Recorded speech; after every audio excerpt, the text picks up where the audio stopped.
In almost everywhere on earth, our social presence, popularity, and smartness is dictated by the number of friends that we have. Irrespective of wherever you live, the general notion is that if someone is popular, then that person is charming and smart. After all, no one wants to make a stupid friend. However, things take a bizarre turn when we try to look into this from a scientific perspective. It turns out that people with lesser friends may not be stupid. In fact, they might be more intelligent or kind of a genius if we look at the studies. So being alone may not be due to the fact that you are stupid, or it might be because you are more intelligent than the others. So today we will discuss on the topic why smart people have fewer friends. But before we begin, this is a very small YouTube channel and it's my request that if you like the video, support the channel by subscribing to the channel. Just a few years back, psychologist Satoshi Kanazawa and Norman Lee did a research on a group of people, and it had two different revelations. Let us look at the results of the first revelation. So the psychologist measured the happiness of a group of people when they were with friends, and he measured the happiness of a group of people when they were single. Participants included 15,000 people between age 18 and 28 years old. Now this is a very young age where the need for interaction and meeting with other people is much greater. When the results came out, it was clear that the people with low to average intelligence levels reported greater self-happiness when they spent time with friends. And it seemed the more friends they have, the happier it made them.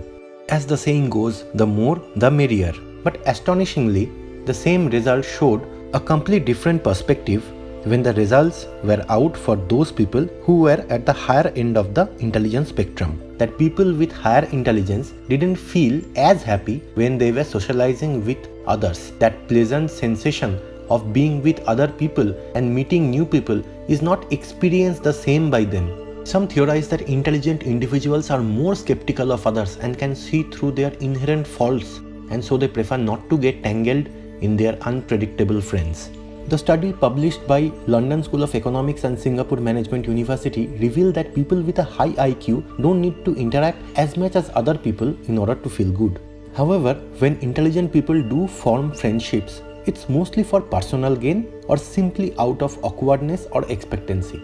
But the low IQ people form friendships for silly reasons like emotional support or sometimes a lust for attention or popularity. This in turn means that people with low average IQ have to depend on others for making them feel good or feel bad.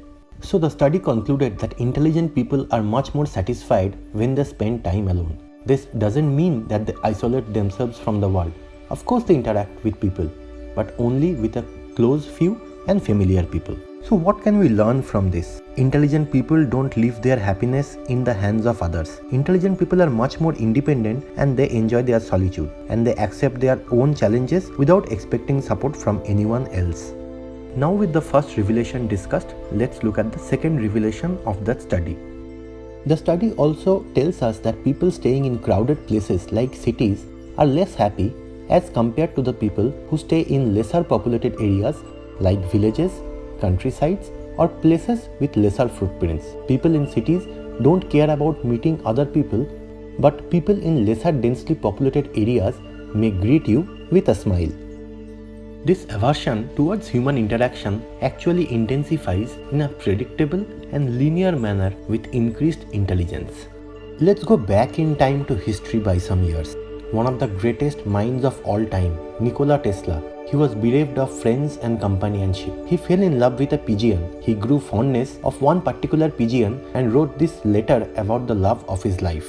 I loved that pigeon as a man loves a woman, and she loved me. As long as I had her, there was a purpose to my life. Another great mind of all time, Sir Isaac Newton. He had a very private and personal life and was socially awkward, never formed any kind of friendship, and died a virgin. Let us quote some quotes from Ernest Hemingway on happiness and friendships. There is no friend as loyal as a book. Happiness in intelligent people is the rarest thing I know. I drink to make other people more interesting.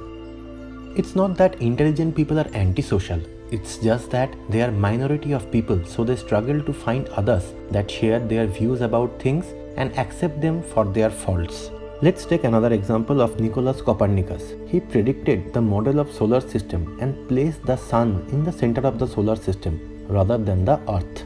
Not too many people accepted his view at that point of time, and so people would have thought that he was stupid enough and not to make friendships with him. Let me again come back to the second revelation that people staying in densely populated areas are less happy than their counterparts living in less populated areas. And this recent research by Kanazawa was not the only study proving this. There has been many more studies on this topic indicating that people in big cities harbor hatred towards each other. This phenomenon has been well observed all around the world. Researchers have linked this to primal instinct of humans and have fallen back to the savanna theory, which focuses on the evolution of human brain from the beginning until now. When Homo sapiens first walked the earth, they weren't separated from everyone else. Instead, they lived in big open spaces. There were a very few people, and they formed groups in order to protect themselves and survive. Intelligent people feel as though they are in those wide and solitary spaces with few people around them. That's why they are prepared to face challenges on their own without help or support from strangers. They are sure of themselves and counting on other people who they don't know could slow them down. Studies have shown that friendliness and compassion thrive in small communities, but not big ones. Some people believe that migrating to big cities will make them happy, but in reality, they are just fighting against their evolution. Perhaps we should try to get to know the people around us better rather than trying to make more and more friends to begin with. If you have seen the video till here, take a moment to ponder. Do you have less friends because you are smart? Share this video with your friends who think you do not have enough friends and see what they get back to you with. If you like the video, don't forget to like, share, subscribe and comment in both YouTube and Facebook. The channel needs your support to grow. Thank you.